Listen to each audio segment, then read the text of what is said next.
smart people, including yourself, so this will be really interesting to watch. You know, Professor, I know that you're really concerned right now about this talk with the left as well in the mainstream media about the mental stability of President Trump. You've spoken about the dangers of the special counsel investigation. We have so many critics saying that President Trump is, you know, a danger to society. We have a constitutional crisis. But doesn't this sort of talk have a destabilizing effect? Well, it's very dangerous. You know, there's only one thing worse than trying to criminalize political differences, and that's trying to psychiatrize them. These psychiatrists now who are trying to diagnose without ever having met the man, that's what they did in Russia. I represented dissidents who they locked up in mental hospitals. That's what they did in China. That's what they did in apartheid South Africa. How dare liberals, people on the left, try to undo democracy by accusing a president of being mentally ill without any basis? Look,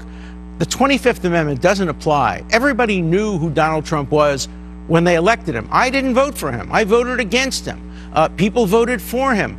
But he hasn't changed in office, and this idea of diagnosing him instead of opposing him politically poses an enormous danger. Well, he was arguably one of the most vetted candidates to ever run for office in public life. The left went after him. But the president, he's even pointed out himself, this is not the first time the left has gone at Republicans. They did the same thing to Barry Goldwater. They did the same thing to Ronald Reagan. Right. What is it about Republican presidents that leads the left to say, we don't just disagree with your policies, you must be crazy? Well, you know, I think over 1,000 psychiatrists diagnosed Barry Goldwater and said he was mentally ill. They were then rebuked by the American Psychiatric Association and said, do not make diagnoses without seeing the patient.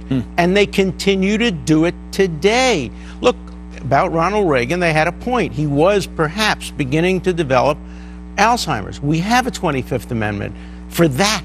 But the 25th Amendment is not supposed to be invoked if you don't like somebody's politics or you don't like his style.